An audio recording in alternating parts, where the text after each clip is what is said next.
La femme cachée, nouvelle, écrite par Colette, lue par Équilibre, livre audio.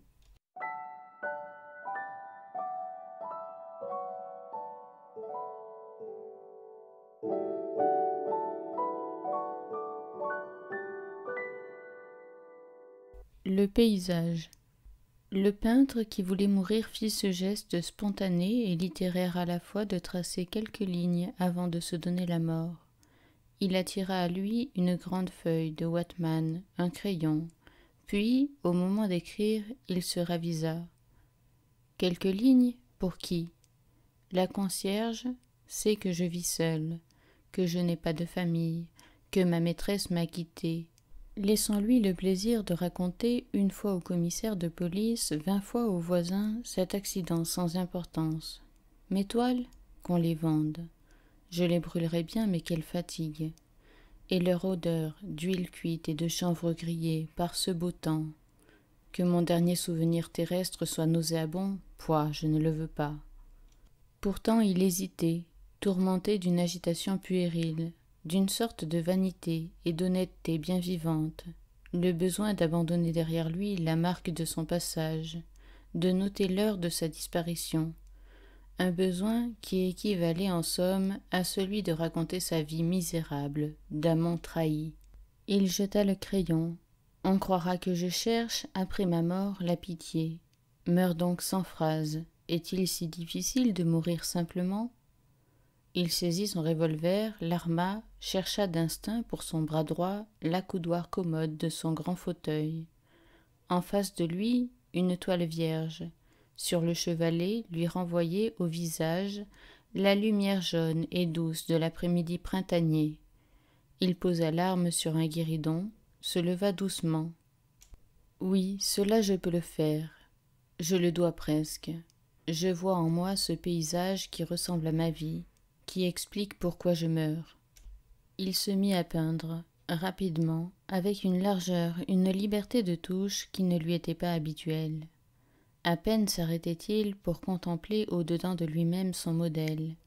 Le paysage composé par sa douleur jeune et tumultueuse, tantôt précis, tantôt balayé de nuées qui ne passaient que pour lui rendre sa netteté aveuglante et son symbolisme un peu conventionnel. Il peignit une plaine marécageuse, une sorte de désert sologno, où le jonc noir vert, trempé par houppes isolées dans des flaques couleur de plomb.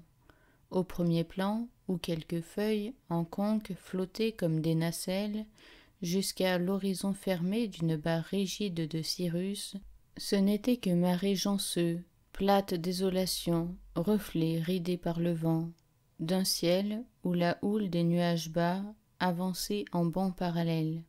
Au premier plan, un seul arbre nu, plié sous la bourrasque, comme l'herbe fluviale obéit au courant. La maîtresse branche, rompue mais vivante, montrait l'aubier blanc, en écharde, sous l'écorce ouverte. La main fougueuse enfin s'arrêta, le bras raidi retomba le long du corps. Une chaude fatigue adoucissait cette dernière heure de vie. « C'est bien, se dit le peintre. Mon portrait me ressemble, je suis content.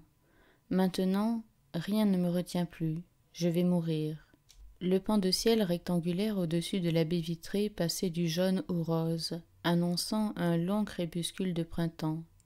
Une voix de jeune femme, toute proche, lança par la fenêtre ouverte les premières notes d'un chant si mordant, si coloré que le peintre, suspendant son souffle, arrêta son regard sur la fenêtre, comme s'il attendait de voir passer les sons en balles de cuivre, en fleurs rondes, en fruits mouillés de suc. Le revolver à la main, il se pencha curieux sur la cour. Il n'y découvrit pas la fraîche bouche qui jetait, vers sa mort, un adieu si généreux. Mais de l'autre côté de la cour, dans un obscur petit appartement, une nuque blonde brillait comme une javelle dans un grenier sombre. Le peintre revint à sa toile, s'assit, tâta du bras droit l'accoudoir, à l'unisson d'un si bémol prolongé. Le cristal sensible d'une coupe vibra près de lui. Il manque à cette toile quelque chose, un truchement, un détail intelligible, un détail qui serait comme l'humble légende du tableau, Il posa son revolver et se mit à peindre. Sur la maîtresse branche de l'arbre, un oiseau gris, un oiseau chanteur, qui enflé de mélodie, la tête vers le ciel fermé, chantait. Le peintre se complut au lustre du plumage, à l'éclat de l'œil en perles de jet noir. Quand le soir vint et qu'une servante monta portant le repas, elle trouva le peintre debout devant sa toile, à côté d'une arme oubliée. Il avait fini de peindre l'oiseau. Maintenant il usait les derniers rayons lilas du jour à esquisser au pied de l'arbre nu une fleur encore rudimentaire, qui hissait, hors du marais, son visage de pétale souffreteux et obstiné,